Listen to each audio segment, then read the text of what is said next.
नमस्कार, बहुत बहुत स्वागत करते हैं न्यूज 21 में आप सबका। आपके साथ मैं हूं ऋतिका पांडे। में स्पेशल बुलेटिन अपना उत्तर प्रदेश में आप सबका स्वागत है। सरकारी दफ्तरों में व्याप्त भ्रष्टाचार और किसान मजदूरों के शोषण के खिलाफ भारतीय किसान यूनियन ने बड़ा आंदोलन छेड़ने का ऐलान किया। बता दें आपको, संगठन के मासिक पंचायत बुलंदशहर के राजे बाबू पार्क में हुई है। बता दें आपको, जिसकी अध्यक्षता जो है बाबा बजरंग बली और संचालन युवा जिला अध्यक्ष ठाकुर शैलेंद्र आर्य ने किया है। जिला अध्यक्ष ठाकुर लोकेश राघव ने कहा है कि जनपद में भ्रष्टाचार चरम पर है, बिना रिश्वत के कोई काम नहीं हो रहा है। शैलेंद्र आर्य ने आरोप लगाया है कि विद्युत विभाग में ठेकेदार और माफिया सक्रिय हैं, किसान का शोषण किया जा रहा है। जिला प्रभारी धर्मवीर उर्फ गुड्डू प्रधान ने चेतावनी दी है कि यदि हालात नहीं सुधरे तो बहुत जल्द एक विशाल ट्रैक्टर रैली निकालकर कलेक्ट्रेट पर अनिश्चितकाल धरना दिया जाएगा। पंचायत में सैकड़ों कार्यकर्ता मौजूद रहे और प्रशासन को सख्त चेतावनी दी है। बुलंदशहर से शहरोज खान की रिपोर्ट देख रहे हैं आप।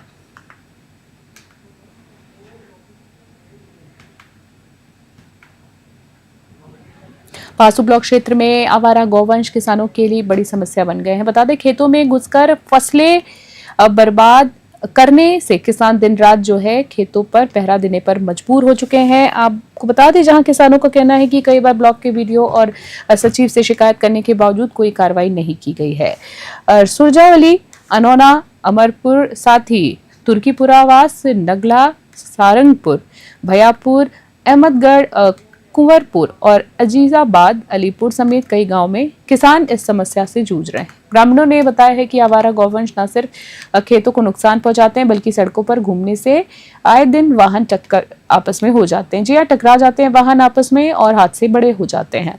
किसानों का कहना है कि अधिकारी मुख्यमंत्री की योजनाओं का पलीता लगा रहे हैं।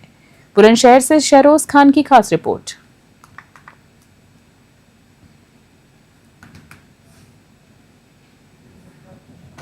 खबर देख रहे हैं, जहां थाना गुर्जा देहात क्षेत्र के गांव फरारा में कबड्डी खिलाड़ी ब्रजेश सोलंकी की स्मृति में बने गेट पर शरारती तत्वों ने तोड़फोड़ कर दी है। जून महीने में रेबीज की वजह से उनकी मृत्यु हो गई थी। उसके बाद ग्रामीणों ने गांव मार्ग पर ब्रजेश के नाम और फोटो के साथ गेट पर निर्माण कराया था। गेट का निर्माण कराने के बाद मगर किसी अज्ञात व्यक्ति ने गेट पर लगी फोटो टाइल्स को क्षतिग्रस्त कर दिया है। जी आपको बता दें, खबर आ रही जिससे गांव में भारी रोष फैल चुका है। स्थानीय निवासी संदीप सोलंकी ने पुलिस में शिकायत दर्ज कर कार्रवाई की मांग की है। वहीं मामले में पुलिस ने शक के आधार पर एक युवक को हिरासत में लेकर पूछताछ शुरू कर दी है। ग्रामीणों का कहना है कि दोषियों पर कड़ी कार्रवाई की जाए। बुलंदशहर से शहरोज खान की रिपोर्ट देख रहे हैं आप।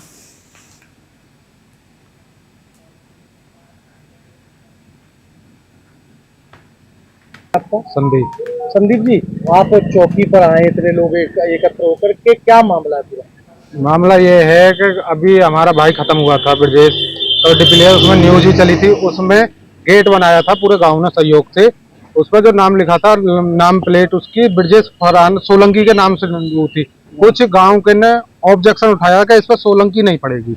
जो सोलंकी था तो वही तो सोलंकी पड़ेगा, अदर और कोई तो चीज पड़ेगी नहीं। उन्होंने रात कुछ बारिश आई है, उसमें 2-3 आए हैं अज्ञात, हमें पहचानने में आए, जो अब दिन में हमें पहचाने गए और चौकी पे पुलिस उसे ले गए, वीडियो में आए हैं वो। तो अब वो पुलिस उठा लाई है। उन्होंने गेट को तोड़ा, उसकी मूर्ति को।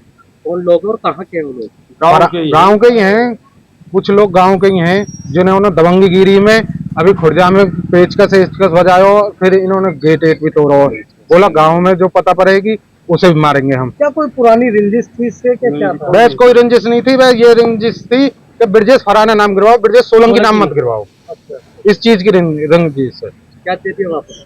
हाँ, शिकायत दे दी है, पुलिस हमारी कार्रवाई कर रही है और दरोगा जी भी पूरी वामे हैं, हमारे पक्ष में हैं। इसमें निरक्षा वो हो रही है, तो पूरी सहायता है पुलिस की ओर से हमारे। खबर देख रहे हैं, जहां जलेसर कोतवाली क्षेत्र के जैनपुरा गांव में बिजली विभाग की गंभीर लापरवाही सामने आई है। पटना फीडर क्षेत्र में 11,000 वोल्ट की हाई टेंशन लाइन से करंट लगने से लाइनमैन अरविंद गंभीर रूप से झुलस गया है। बता दें, परिजनों ने आरोप लगाया है कि शटडाउन लेने के बावजूद विभागीय कर्मचारियों ने लाइन चालू कर दी, जिससे हादसा हुआ है। घटना से गुस्साए ग्रामीणों ने बिजली घर के सामने विरोध प्रदर्शन किया और सड़क पर जाम लगा दिया है। मौके पर अधिकारी नहीं पहुंचने से आक्रोश और बढ़ गया है। बता दें, घायल लाइनमैन को पहले जलेसर के निजी अस्पताल में भर्ती कराया गया, जहां से हालत गंभीर होने पर आगरा रेफर कर दिया गया है। आक्रोशित ग्रामीणों ने कोतवाली नगर में तहरीर भी दी। एटा से एराज अली की रिपोर्ट देख रहे हैं आप। सैनिक पड़ाव मैदान में रविवार को भव्य रामलीला का शुभारंभ हुआ है। नगर पालिका चेयरमैन सुधा गुप्ता ने फीता काट कर एवं विधिवत पूजन कर कार्यक्रम का उद्घाटन किया है। इस अवसर पर पूर्व सांसद कैलाश यादव, पंकज गुप्ता सहित कई गणमान्य व्यक्ति मौजूद रहे हैं। साथ ही बता दें, रामलीला के उद्घाटन समारोह में रंगारंग प्रस्तुतियां और आतिशबाजी ने वातावरण को उल्लासमय बना दिया है। उद्घाटन के दौरान सैकड़ों की संख्या में लोग उपस्थित रहे और पूरा परिसर भक्तिमय माहौल में डूब गया है। भीड़ और उत्साह को देखते हुए पुलिस प्रशासन ने सुरक्षा व्यवस्था के विशेष इंतजाम किए हैं। आयोजकों का कहना है कि रामलीला में प्रतिदिन भगवान श्री राम की लीला का मंचन होगा, जिससे धार्मिक और सांस्कृतिक माहौल और प्रफुल्लित होगा। एटा से राजली की रिपोर्ट देख रहे हैं आप। पुलिस अधीक्षक अभिषेक यादव के दिशा निर्देशों पर अपराधियों की धरपकड़ के लिए चलाए जा रहे अभियान के तहत थाना कोतवाली और एसएचओ की संयुक्त टीम ने 2 अंतर्राज्यीय चोरों को गिरफ्तार किया है। गिरफ्तार चोरों के पास से 85,000 रुपए नकदी, एक मोटरसाइकिल और चोरी किए गए जेवरात और मोबाइल बरामद हुए हैं। पूछताछ में चोरों ने विभिन्न क्षेत्रों में चोरी की घटनाओं में शामिल होने की बात को स्वीकारा है। पुलिस ने दोनों चोरों का आपराधिक इतिहास भी जांचा है, जिसमें सामने आया है कि उनके खिलाफ कई मुकदमे पहले से ही दर्ज है। पुलिस आगे की कार्रवाई में भी सभी चोरी की घटनाओं का खुलासा करने में जुटी है। पीलीभीत से अवध किशोर की रिपोर्ट देख रहे हैं आप।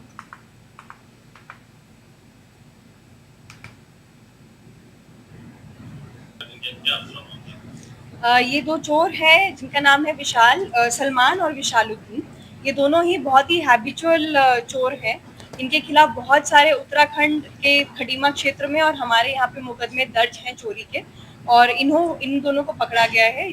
अभी जो चोरी की घटना इन्होंने हमारे जनपद पीलीभीत में एक कोतवाली थाने से मोटरसाइकिल चोरी का मुकदमा और 3 चोरी के और मुकदमे दूसरे थानों से, एक कोतवाली एक सोनगढ़ी थाने का है, वो इसमें खुलासा हुआ है कि इन्होंने ही वो चोरी का कार्य किया है।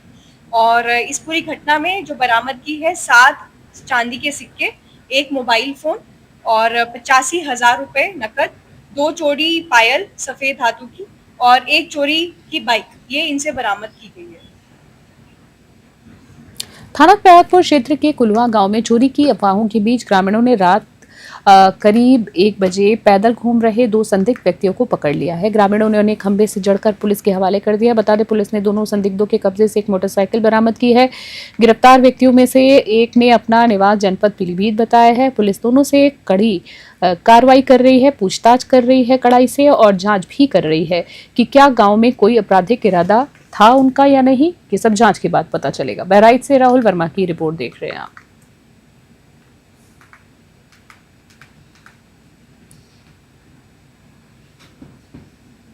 केसरगंज थाना क्षेत्र के निंदीपुर गांव में अस्थि विसर्जन के दौरान एक दर्दनाक हादसा हो गया है। पत्नी की मौत के बाद उसके पति 2 अन्य लोगों के साथ नाव में बैठकर अस्थि विसर्जन करने गए थे, लेकिन नदी में नाव पलट गई है। स्थानीय गोताखोरों ने कड़ी मशक्कत के बाद तीनों शव को बरामद किया है। बता दें, इस घटना से पूरे गांव में शोक का मातम माहौल है। जी हां, हादसे की सूचना पर पुलिस और स्थानीय प्रशासन भी मौके पर पहुंचे, आवश्यक कार्रवाई की है। बहराइच से राहुल वर्मा की रिपोर्ट देख रहे हैं।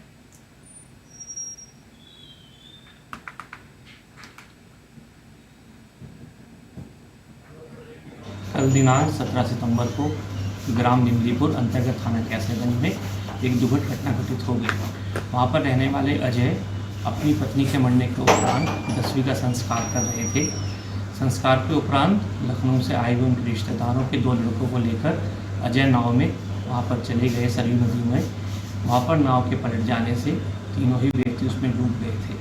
आज सुबह फ्लड यूनिट पीएसी और गोताखोरों की मदद से पुलिस के द्वारा तीनों व्यक्तियों के शव बरामद कर लिए गए हैं। मौके पर पुलिस बल मौजूद है। पंचायतनामा भर के अग्रिम कार्यवाही इसमें प्रचलित है। खुर्जा देहात थाना क्षेत्र के वाजिदपुर गांव में एक दर्दनाक हादसे ने परिवार की खुशियां मातम में बदल दी है। बता दें, 22 महीने की मासूम अलीना कल शाम अचानक लापता हो गई थी। परिजनों ने पूरी तलाश की, लेकिन उसका कोई सुराग नहीं लगा है। आज सुबह गांव के पास बने पोखर में मासूम का शव मिलने से हड़कंप मच गया। बता दें, आपको आशंका जताई जा रही है कि खेलते खेलते अलीना पोखर के पास चली गई और अचानक फिसलकर नदी में गिर गई। आपको बता दें, अचानक फिसलकर पानी में गिर गई, जिससे उसकी मृत्यु हो गई है। घटना की सूचना पाकर मौके पर पहुंची पुलिस ने पंचनामा भरकर शव को पोस्टमार्टम के लिए भेज दिया है। मासूम की मौत से परिवार पर दुखों का पहाड़ टूट पड़ा है और गांव में मातम का माहौल पसरा हुआ है। बुलंदशहर से शहरोज खान की खास रिपोर्ट देख रहे हैं आप।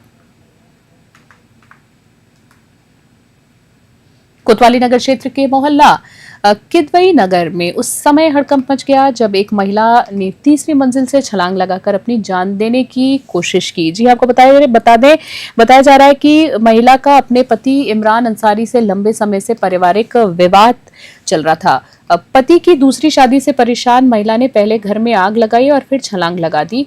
गंभीर रूप से घायल महिला को स्थानीय लोगों ने मदद के लिए मेडिकल कॉलेज में भर्ती कराए, जहां उसका इलाज जारी है। घटनास्थल पर मौजूद लोगों ने महिला के कूदने का वीडियो बना लिया, जो सोशल मीडिया पर तेजी से वायरल हो रहा है। बता दें, सूचना मिलते पुलिस मौके पर पहुंची और छानबीन भी शुरू कर दी है। बुलंदशहर से शहरोज खान की खास रिपोर्ट देख रहे हैं आप।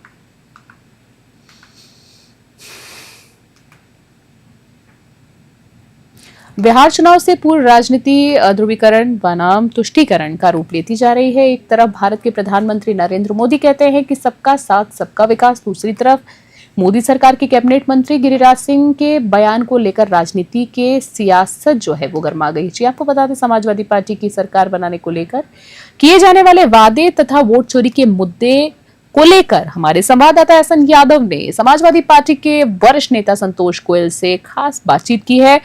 आइए आपको भी सुनाते हैं। एक बार फिर से आपको बता दें कि बिहार चुनाव से पूर्व तुष्टीकरण बनाम ध्रुवीकरण की राजनीति प्रारंभ हो गई है। भारतीय जनता पार्टी के प्रधानमंत्री कहते हैं कि सबका साथ सबका विकास, वहीं उनके कैबिनेट मंत्री गिरिराज सिंह कहते हैं कि जिस तरीके से वो एक विशेष समुदाय को आड़े हाथों लेते हुए कहते हैं कि वो सरकार की योजनाओं का लाभ भी लेते हैं और वो वोट भी नहीं देते, और जो वोट नहीं देते वो नमक हराम होते हैं। इन सभी मुद्दों को लेकर हमारे साथ मौजूद है बातचीत करने के लिए समाजवादी पार्टी के वरिष्ठ नेता संतोष गोयल। आइए हम बात करते हैं इन सभी मुद्दों पर, उनकी क्या प्रतिक्रिया और किस तरीके से लेते हैं। जी बहुत बहुत स्वागत है आपका चैनल में। मैं संतोष कुमार गोयल समाजवादी पार्टी का एक छोटा सा सिपाही हूं। आज आपने जो प्रश्न किया है उसमें मेरा एक ही जवाब है कि गिरिराज सिंह पाखंडी हैं, और जिस तरीके से माननीय मोदी जी बोलते हैं सबका साथ सबका विकास, लेकिन हमें नहीं लगता है कि सबका साथ और सबका विकास है। बोलना कुछ है, करना कुछ है। अभी माननीय जी 75 साल के हो गए, उन्होंने अडवाणी जी को, जोशी जी को, तमाम भारतीय जनता पार्टी के शीर्षस्थ नेताओं को 75 साल का सीख देते थे और रिटायरमेंट घोषित कर चुके थे। आज 75 के होने के बाद भी वो रिटायर नहीं हुए और अपने सीट पर बने हुए हैं। संघ के भी मोहन भागवत जी ने भी कहा था कि 75 का मैं हो जाऊंगा तो रिटायर हो जाऊंगा, और जो बैठे हैं उनको भी 75 होने के बाद रिटायर होना चाहिए। लेकिन फिर उसके बाद वो अपने बयान को बदल दिए। तो भारतीय जनता पार्टी के जो शीर्षस्थ नेता हैं, चाहे वो गिरिराज जी हों, बोलते कुछ हैं करते कुछ हैं। नंबर 1 के पाखंडी हैं गिरिराज जी। संतोष जी, एक प्रश्न था, अभी आपने देखा था कि हाल में ही जो आतंकियों द्वारा पुलवामा अटैक किया गया था, तो पूरा भारत बीजेपी के द्वारा सिंदूर यात्रा निकाली गई थी। पाकिस्तान से सारे संबंध तोड़ लिए गए थे, पानी बंद हो गया था, व्यापार बंद हो गया। लेकिन अभी हाल में आपने ये देखा कि भारत और पाकिस्तान के बीच जो मैच हुआ है, और जिनके सगे संबंधी पति बेटे उसमें शहीद हुए थे, उनकी इच्छा नहीं थी कि भारत पाकिस्तान मैच हो। इसे आप किस तरीके से लेते हैं? भारतीय जनता पार्टी के जो नेता हैं, प्रधानमंत्री हैं, मुख्यमंत्री हैं, या कैबिनेट के जो मिनिस्टर हैं, या उनके जो कार्यकर्ता हैं, वो लगातार पाकिस्तान का विरोध भी करते हैं और पाकिस्तान का जो है अंदर अंदर जो है सहयोग भी करते हैं। जबकि भारत के जो मुसलमान हैं वो हमेशा पाकिस्तान के आतंकवादियों का विरोध किए हैं। विपक्ष के जो नेता हैं, चाहे राहुल गांधी जी हो, चाहे हमारे राष्ट्रीय अध्यक्ष माननीय अखिलेश जी हो, चाहे विपक्ष के जो भी नेता हैं, वो लगातार पाकिस्तान का विरोध करते चले आ रहे हैं। ये अमेरिका के लिए भी बोलते थे कि अब की बार ट्रंप सरकार, अब की बार ट्रंप सरकार।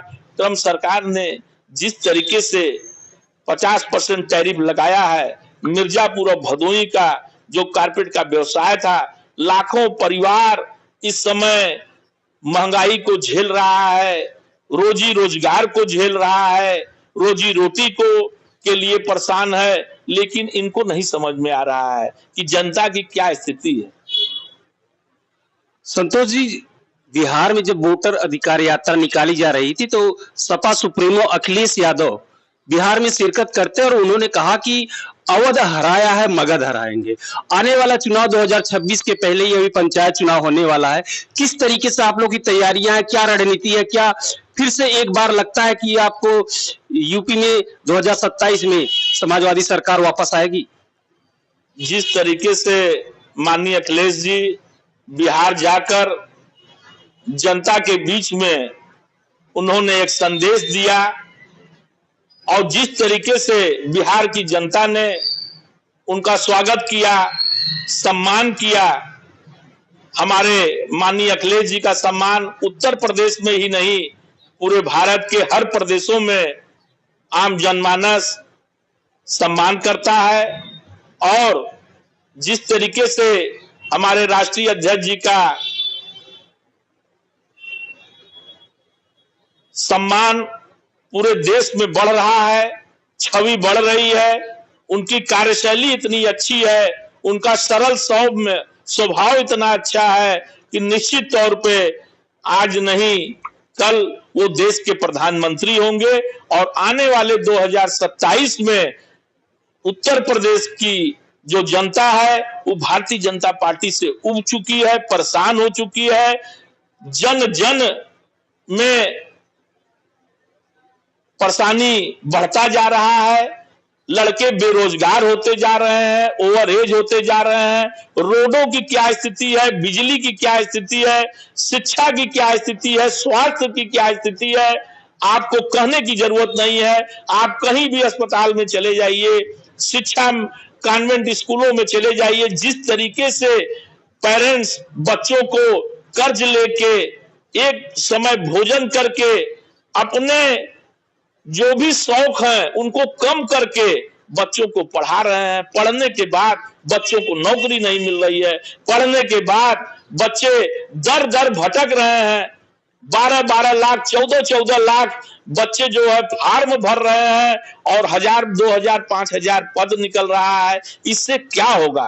5-5, 7-7 लाख लड़के हर वर्ष जो बेरोजगारी इतनी ज्यादा है और सरकार कह रही है कि अमृत काल का समय चल रहा है, नए भारत की निर्माण हो रही है। मैं पूछना चाहता हूं कि आज क्या बच्चों को नौकरी मिल रहा है?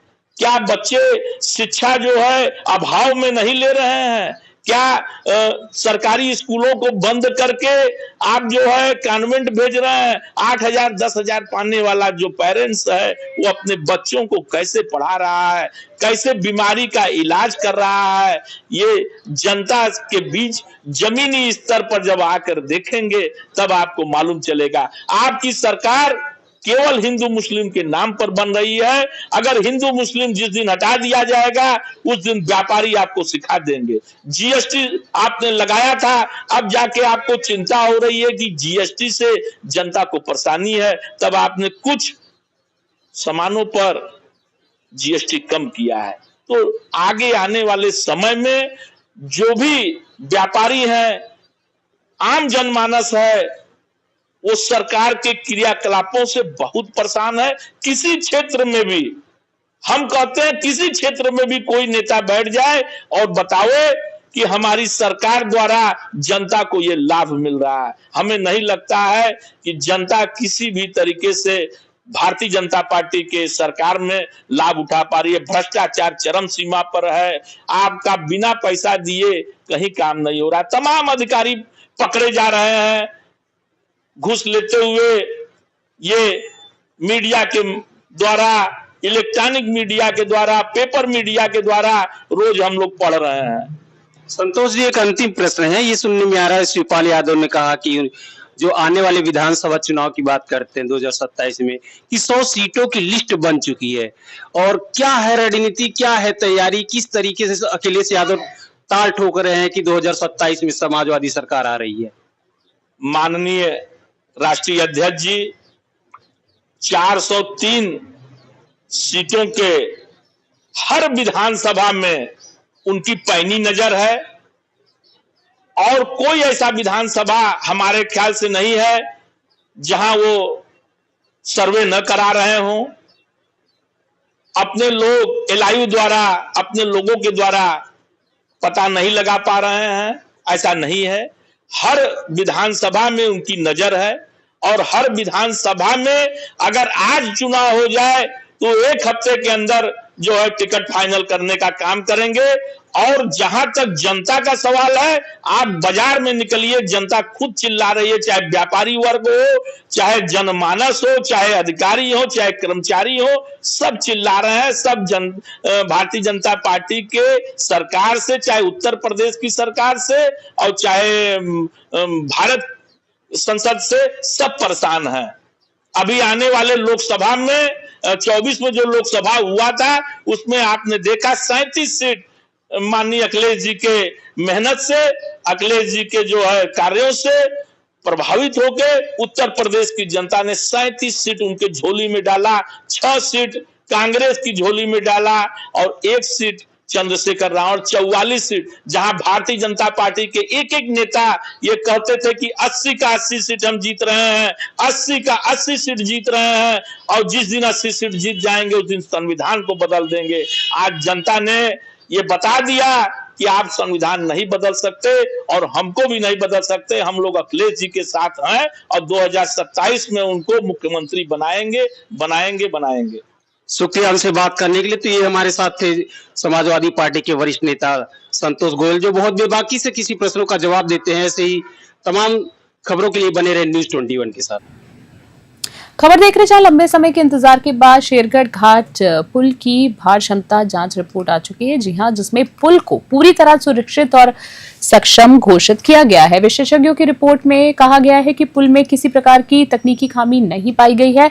अब जिलाधिकारी की अंतिम अनुमति मिलते ही इसे पुल से हल्के और भारी वाहन गुजर सकेंगे। बता दें आपको, इससे औरैया और जालौन जनपद के लोगों को सीधा लाभ मिलेगा। रोडवेज बसों का संचालन भी इसी पुल से संभव होगा। बता दें, जिससे यात्रियों का समय और पैसा दोनों की ही बचत होगी। व्यापारी वर्ग ने भी इसी विकास की दिशा में ऐतिहासिक कदम बताया है और पुल से दोनों जनपदों के बीच व्यापारिक गतिविधियों में तेजी आने और आपसी जुड़ाव मजबूत होने की उम्मीद जताई जा रही है। स्थानीय लोगों में रिपोर्ट आने के बाद खुशी और उत्साह का माहौल देखा गया। औरैया से आशुतोष अवस्थी की रिपोर्ट देख रहे हैं आप।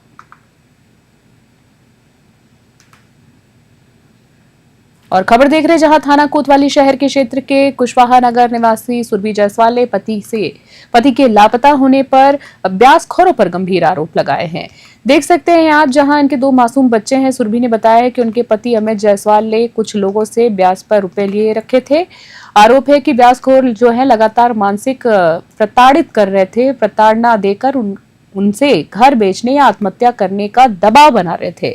सुरभि के अनुसार 11 सितंबर को अमित अपनी दुकान के लिए घर से निकले थे, लेकिन उसके बाद वे वापस नहीं लौटे हैं। उनकी बाइक शास्त्री पुल चौकी के पास लावारिस हालत में मिली है। घर से निकलने से पहले अमित ने आरोपियों के नाम लिखकर सारा मामला स्पष्ट किया था। पत्नी सुरभि ने पुलिस में नामजद तहरीर दी है, मगर अब तक ना तो अमित का कोई सुराग मिला है और ना ही आरोपियों पर कार्रवाई हुई है। सुरभि ने उच्च अधिकारियों से गुहार लगाई है कि उनके पति को ढूंढकर सुरक्षित वापस लाया जाए और दोषियों के खिलाफ सख्त कार्रवाई की जाए। मिर्जापुर से हसन यादव की खास रिपोर्ट देख रहे हैं आप। मेरे पति 11 सितंबर से गायब हैं, सुबह 10 बजे से। आपके घर से? जी। तो कहाँ फिर इनकी लोकेशन क्या मिला जब ये गए तो यहाँ से? उनका लाश फोन 11 बजे तक ही बताया, रोज उसके बाद से हमें कुछ नहीं पता। अच्छा, क्या है ऐसा मामला कि वो अभी तक गायब हैं? क्या डाउट है आपको?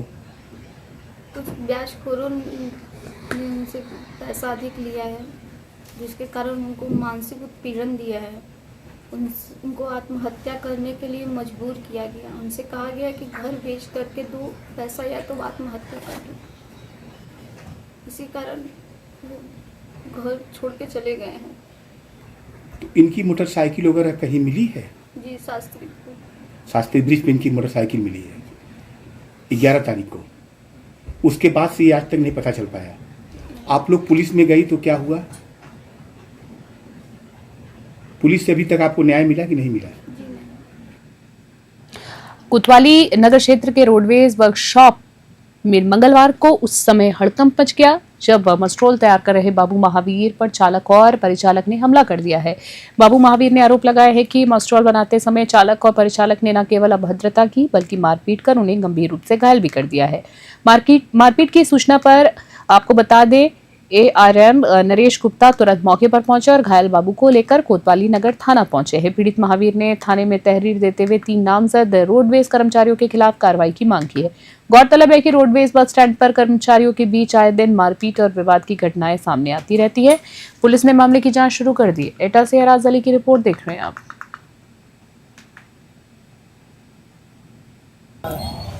तो आपके साथ किसने मारपीट की है? हाँ एक विकास मिश्रा है, हाँ। एक और कोई ड्राइवर तो ये लोग क्या करते हैं? कंडक्टर है। कंडक्टर हैं, तीनों लोग कंडक्टर हैं। हम एक ही नमाल में ड्राइवर है कंडक्टर। तो वजह क्या रही? वजह कुछ ना, ये मस्टॉल बना रही है SVC, तो मैं ऑफिस भेजो DVR ले दीजिए ना। DVR जो आई ना सुबह निकलो ना, मैंने जाके बस यही चीज़ें के मैंने मस्टॉल जो DVR ना निकल रहा हूँ सोई गाय गलौज बहन वहाँ मेहनत की और गाय गलौज दूसरी जबकि ARM ऑफिस से आया तनख्वाह बनाने। तो आप किस पद पर तैनात है वहाँ? ARM ऑफिस में DC पद खास बुलेटिन में इतना ही। बने रहे न्यूज़ 21 फिलहाल के लिए नमस्कार।